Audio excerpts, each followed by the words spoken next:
Alright, hello everyone once again. Welcome back to D'Lo Brown Books NXT, and it's Takeover Day, or NXT Takeover Detroit, live from the Caesars Palace Arena or Little Caesars Arena, sorry, not Caesars Palace Arena, jeez, it's not WrestleMania. But yeah, we're in the Little Caesars Arena in Detroit, Michigan. This is a ice hockey arena that replaced the Joe Louis Arena downtown a couple of years back. So we're running in the Great Lakes section. Expected attendance 6,695, and we've got a capacity of 15,000. So a lot of that's probably going to be tarped off. But I still want to get like a big arena for like a big event like this, because it helps. Like, you can't have like a big takeover like this in Full Sail. So the office, we've got like a couple of like backstage business here. James Drake, Rod Mendoza, and Kona Reeves are having like bad influences backstage or anything. Okay, I don't think we have anything to like look at in the office or in emails. Do we have anything in emails? Oh yeah, Kyle O'Reilly got called up. Alright, so Kyle O'Reilly got called up, Velveteen Dream got called up, Karrion Kross got called up.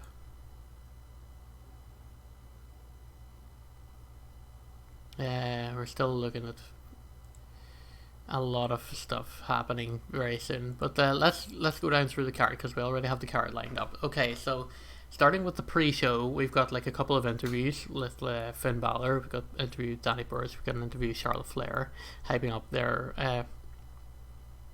matches.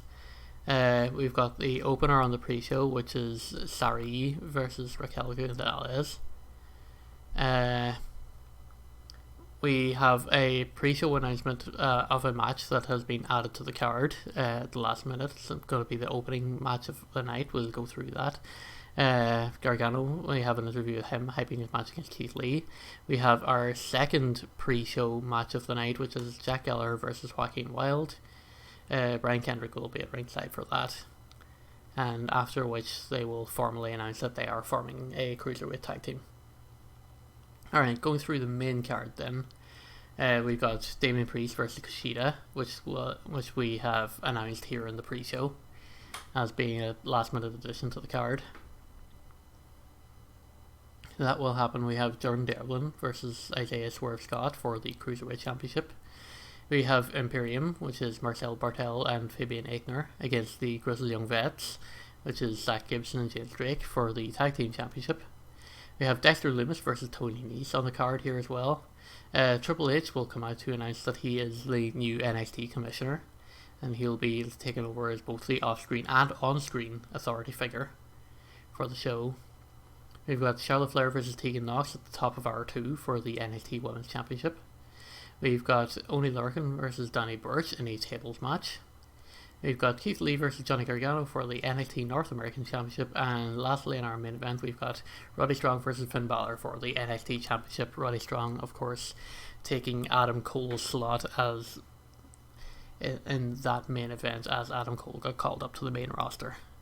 We have some things coming up in the booking analysis, which it's kind of screwy because it was supposed to be pre-booked, but at the pre-book obviously changed because Adam Cole got called up. But Roddy Strong, it thinks Roddy Strong versus Finn Balor is not added to the show. It is absolutely there. Also, Charlotte Flair is extremely unhappy that I'm going to have Tegan Nox go over her for the women's title.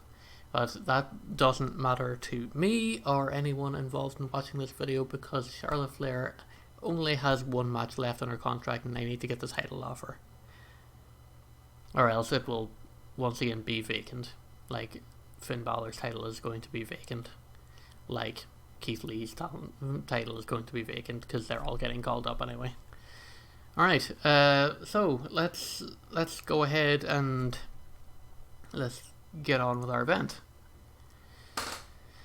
Alright, got an attendance of 6,804, which is not great. Okay, so Finn Balor had an interview hyping up his match. That's okay. So we got a bonus for a good gimmick, good announcing, and so on. That's alright. That's alright. Danny Burch has an interview in which he goes off on a rant on how much he hates Only Lorcan. That's good. Danny Burch got a bonus for a good gimmick. However, Serena Deeb was not very good agent, and because Danny Burch has low morale, the segment comes down because you can tell that he's not happy. So he's not a good actor. Charlotte Flair had an interview hyping up her match with Tegan Knox. She had a good performance on the stick. Good job, good mic work there. Great gimmick. Steve Corino done well as the agent there. And the pre-show bout that had terrible wrestling and non-existent heat. Sorry to fix Raquel Gonzalez in 8:31 by pinfall. Suri seemed off her game. It's not very good. There is a 25-27, but the commentary gave it a little bit of a boost. But that's okay. It's a pre-show match. It's not supposed to be a big deal. Right, the announcers put over the fact we'll be seeing Demi Priest versus Kushida later on tonight. That's okay. It gets a 48. I don't need to add that to the pre-book because it's already on there. Henry Gargano had his interview hyping up the match with Keith Lee against Serena Deeb. Not a good agent. I wish he would be the one that gets called up to the main roster, but anyway. Maybe I should just have her come back and be a wrestler instead. Because the whole agent thing is just not really working out, is it? That segment gets a 55. And a pre-show bout that had good wrestling and decent reaction. Jack Gallagher defeats Joaquin Wilde in 11:42 with the artificial elbow. Both guys got pretty even. That's pretty good. Jack Gallagher was penalised a little bit for inconsistency, but we got a 55 on the pre-show. That's good. Jack Gallagher and Brian Kendrick, they announced that they're going to be allies from now on. So that's going to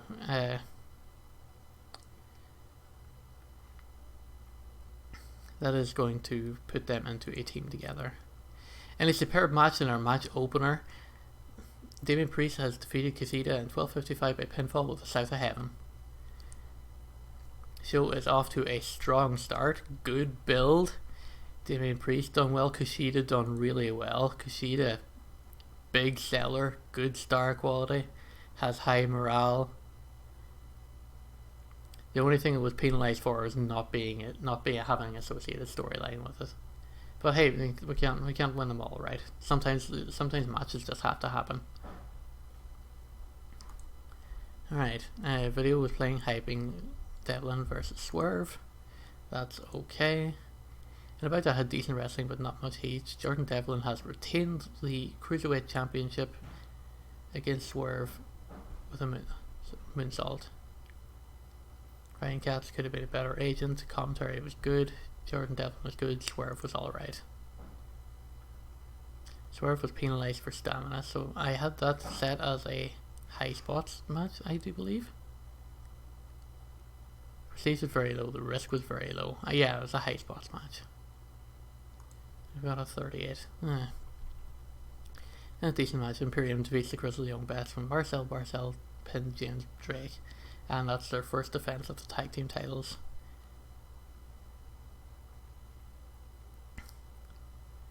This is pretty even all around the 40s. Good commentary. Match poorly praised. The crowd hadn't peaked, so being cold wasn't really productive. James Drake got protected, so that worked well there. They had good tag experience put together. Scotty 2 Hottie, like good agent. So that's alright. They did get penalised for holding back and inconsistency. They had an odd face heel combination and poor crowd management. That's okay. I can take that on the chin. And about that had good heat and decent wrestling. Dexter Lumis defeats Tony Nese in 8:17 with breaking point. That's alright. Dexter Lumis done pretty well once again. I'm really liking the build for Dexter Lumis, and I hate that that he's getting called up, because I would love him to be like a good upper mid carder / main eventer. He's penalised for being not a good face, and also for being inconsistent. Adam Pearce, the good agent, rating gets a 45. Alright, Triple H has appeared on screen, and it revealed that he is the new commissioner. His reign of power begins tonight. Good segment rating will drag up the entire show. Good job, H. Shame on Beth Phoenix. Steve Carino put that segment together. Good job. Charlotte Flair versus Tegan video is shown. Out to had great heat, decent wrestling. Tegan Knox defeats Charlotte Flair at 17 minutes by a roll-up pinfall.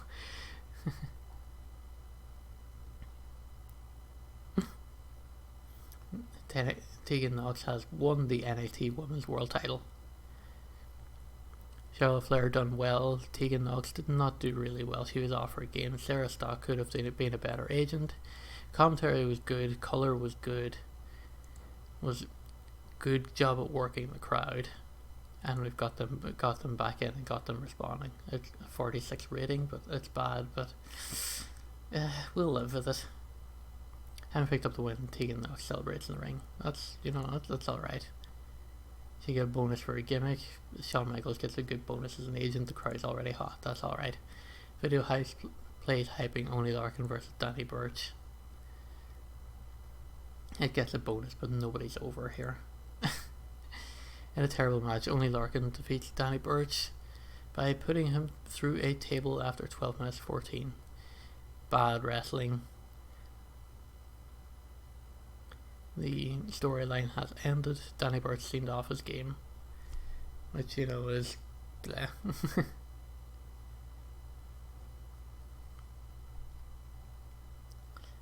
It's alright. They can't all be winners. Keith Lee versus Johnny Gargano gets hyped with a 57. About to have fantastic heat and great wrestling. Keith Lee defeats Johnny Gargano in 15-19 by pinfall with the power slam. During the match, we also had Candice LeRae cause a distraction against Keith Lee. That is defense number 5 of the North American Championship. Match got the crowd hotter after that dud of a tables match. Gargano really lifted that match up there. 67, real workhorse. So that ends the North American Championship storyline. Only really get a penalty for holding back an inconsistency. But 57 that's like a co-main event on a developmental show. It's pretty good. Alright, 61 for the Balor Club Undisputed Era video.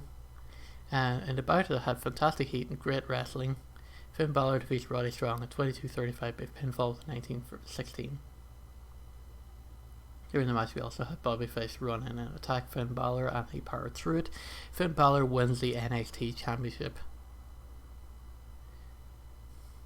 And that is the end of the Balor Club versus Undisputed Era storyline. Roddy Strong is getting better at his gimmick. Announcing quality is good, got the crowd buzzing for the main event. Roddy Strong got good psychology and a spectacle. So did Finn Balor. Good selling, good momentum, high morale, good announcing. D'Lo Brown is a good agent. Hell yeah, I am a good agent. Thank you very much. Roddy Strong was struggling with the psychology of a slow build and was penalised for inconsistency. I was penalised for the lack of heat from the associated storyline. What? Bruh. Having picked up the win, Finn Balor celebrates in the ring. That's alright. And that closes out the show. So, an overall rating of 60. And I think we've done pretty well for ourselves there, all things considered. Only Larkin versus Danny Burch was a bit of a dud. I'm kind of glad that storyline's over. I'm really glad that storyline is over, because that's been dragging down our shows for a bit now. I can reach Danny Burch to being like kind of the pre-show guy, now that he's not involved there. Another one was kind of Devlin versus Swerve. Maybe I should just build Swerve up a bit more before giving him another chance. The rest here is, that's another Only Larkin Danny Burch segment, and then we had the pre-show match, which was kind of inexperienced, and that was okay.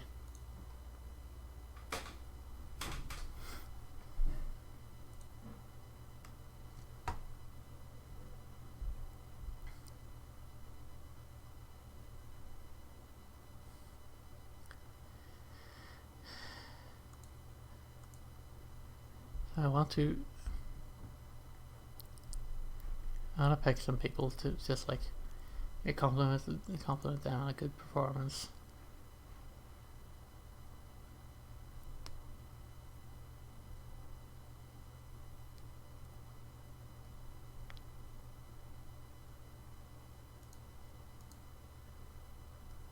I'd like to criticize Danny Burch because he wasn't really that good.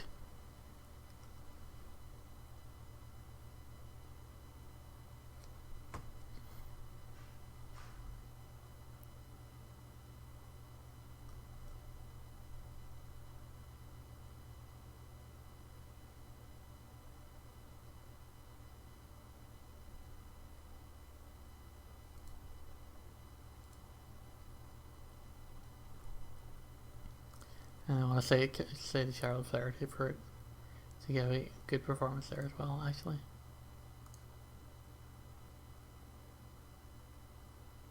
No, I don't. I'm going to go back over the cards just to make sure that I'm talking to the right people.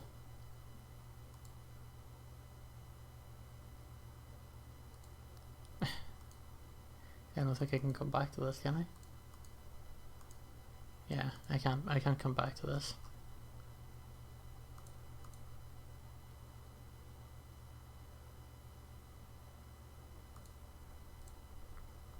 Flair gave a good performance.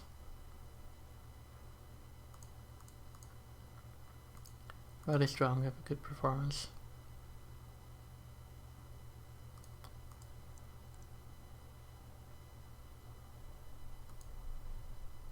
Danny Burch could be told that they could do better. Charlotte Flair is pleased. That's good. Roddy Strong seemed pleased. That's alright. Danny Burch didn't seem too concerned. Yeah. We can't make everyone happy.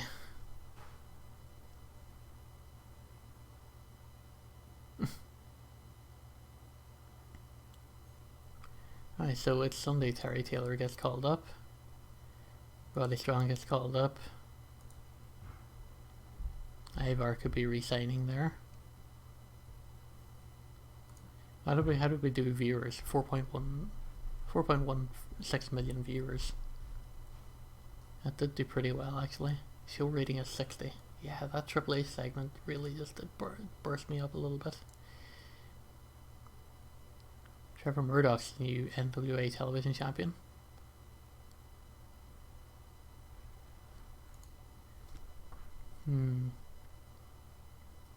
That's fine. G1 Climax has started in Great Lakes area through 1600.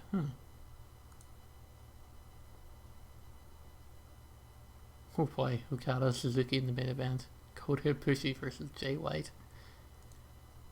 Is Sonata versus Evil in the first round of the G1? Man, they're really pulling no punches, huh? Alright, so we have 58 active wrestlers on the roster now. He raised my performance as excellent. Who's he kidding? Who is he kidding?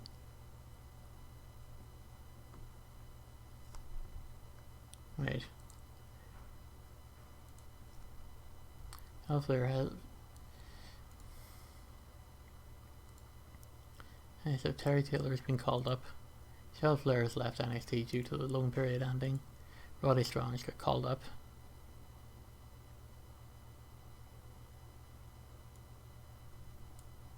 Alright, so Roddy Strong is gone from there. Terry Taylor is gone from there. We're just gonna move forward until the next show on Wednesday, and then we'll call it an episode. Making a nice short one for a change. I'm really gonna start having to look at other people because we've only got one referee. And I'm really worried in case they start calling up announcers as well, because I have no one to replace Morrow and Nigel.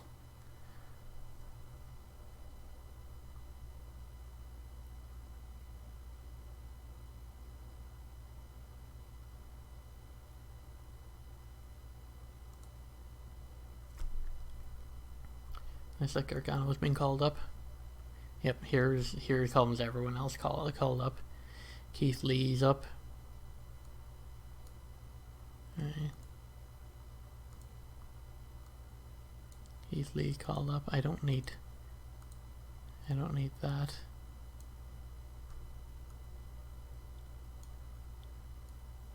You know what, I could probably just delete all these emails. But yeah, Keith Lee got called up, Cameron Grace got called up, Eddie Rango, Drake Words, that's 2 referees called up. Gargano, Lee, and Grimes all called up.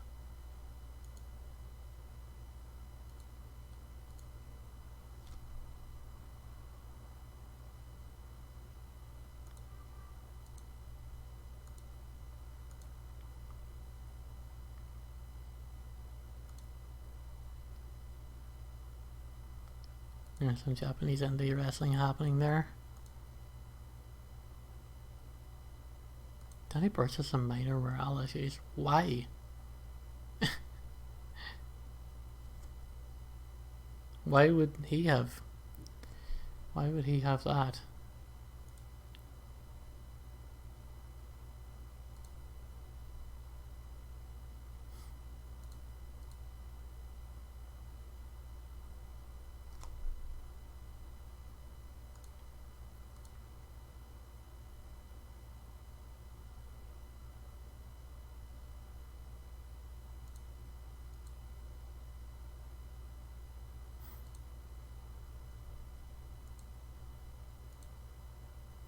Yeah. I only have 1 referee. That's bad. That is incredibly bad.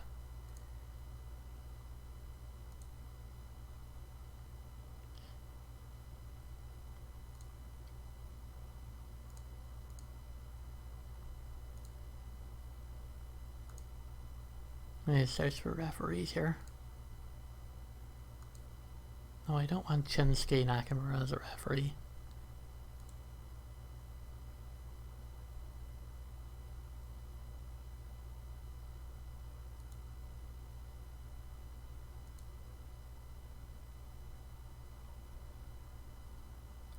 I want Rick Manning or Mike Kyoto as a referee. What if I offered Mike Kyoto as a referee?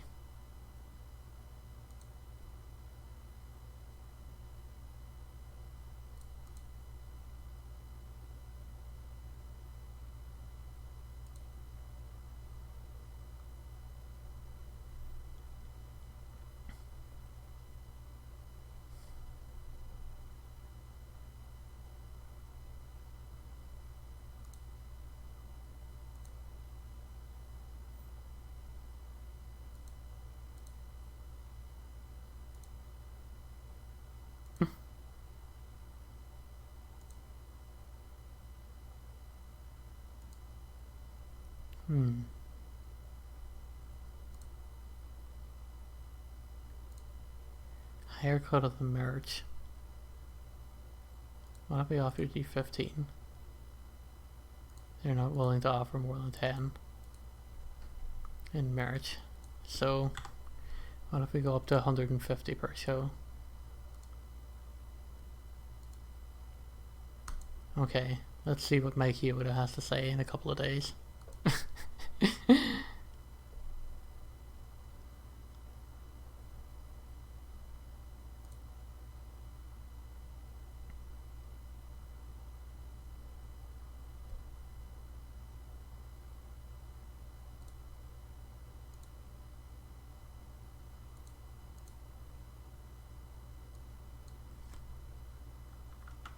Let's try undervaluing this guy.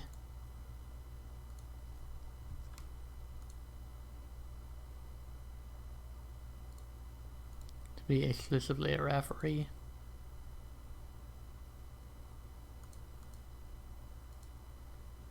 No ironclad clause.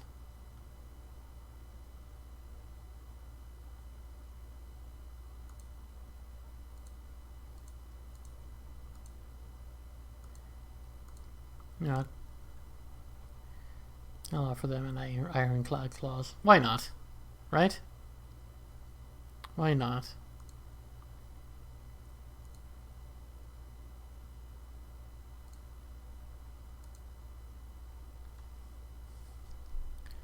Who's here in the agents?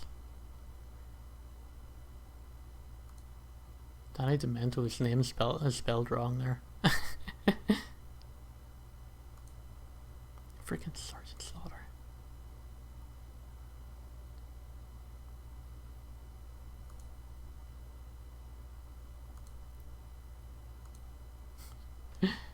Oh man.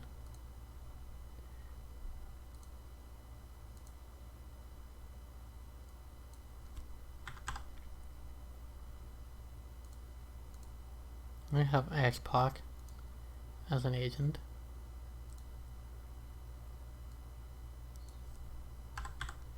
$7,200 per month.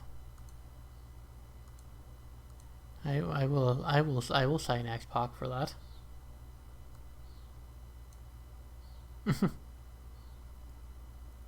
He could be a good color commentator as well.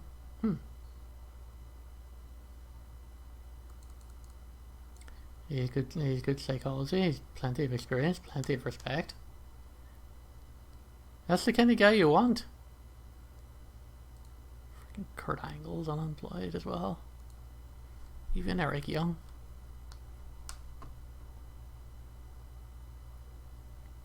And yeah, I'll put the feelers out there anyway. And see how that goes.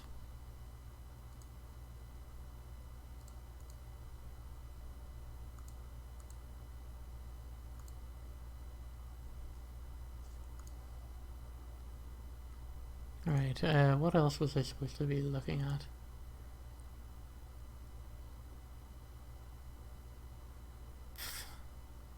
The Undisputed Era, that's over. I gotta delete that stable. That stable's dead.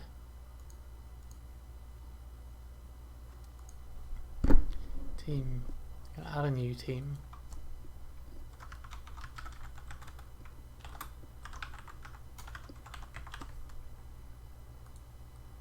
We gotta add that team of Gentleman Jack Gallagher and Brian Kendrick.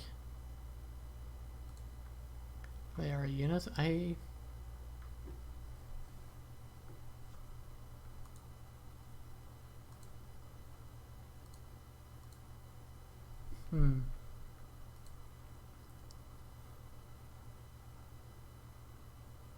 They're formed.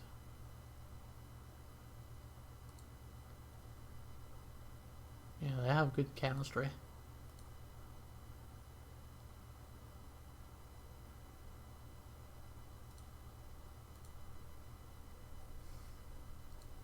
So that could be pretty good there. That could be pretty good there. Let's take a look at titles, not team. So the NXT title is held by Finn Balor, but is about to become vacant again. The North American Championship is about to become vacant.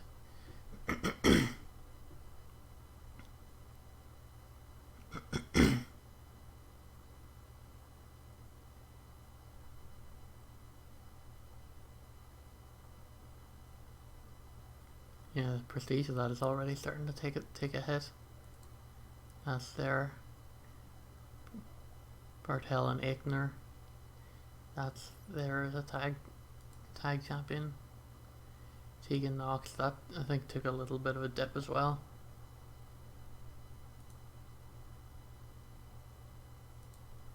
Oh no, wait, that was always 54, was it?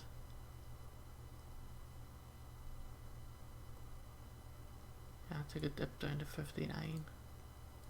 69, 50. Yeah, that North American one kind of stayed the same.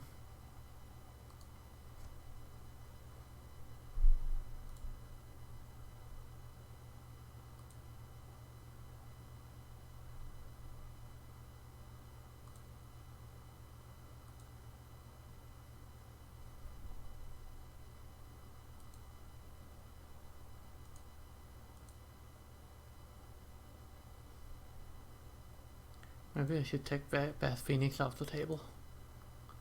Or like off of the commentary position, I should say.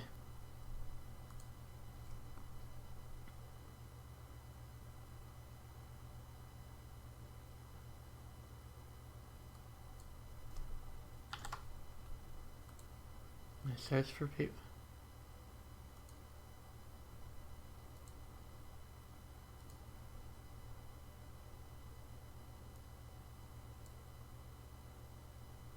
Color 28 to 58.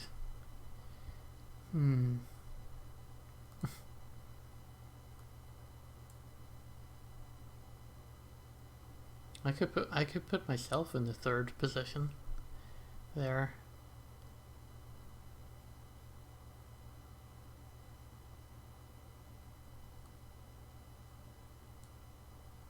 Who else could I have come out and do color commentary?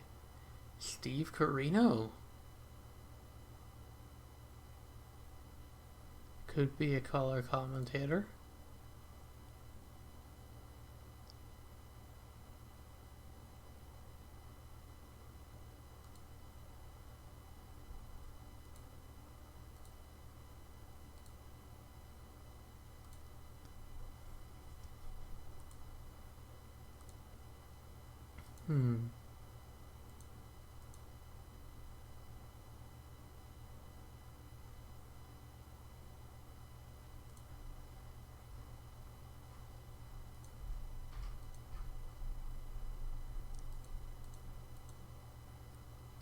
Roster usage exclusively a road agent though. We were so close to the dream there. We were so close to the dream.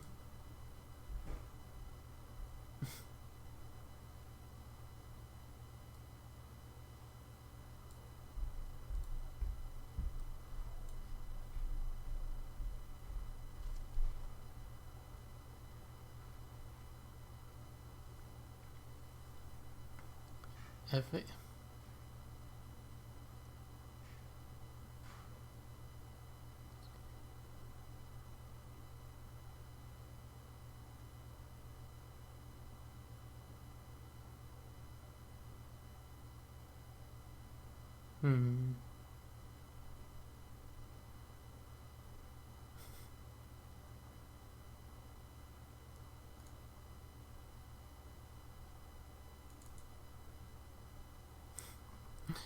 Right, well, Brian Kendrick's not giving up the drugs.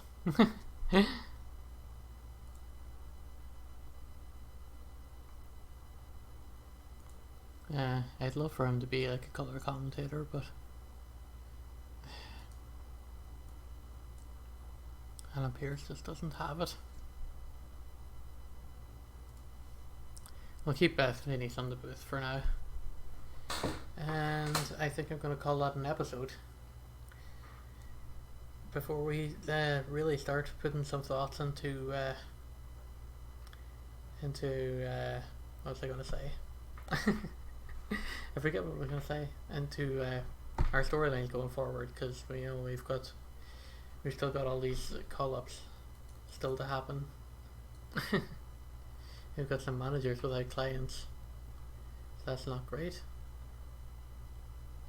I'm expected to have storylines, but some of them are like a whole bunch of our storylines are over, and I don't want to invest in storylines until I know who I've got left and who is staying.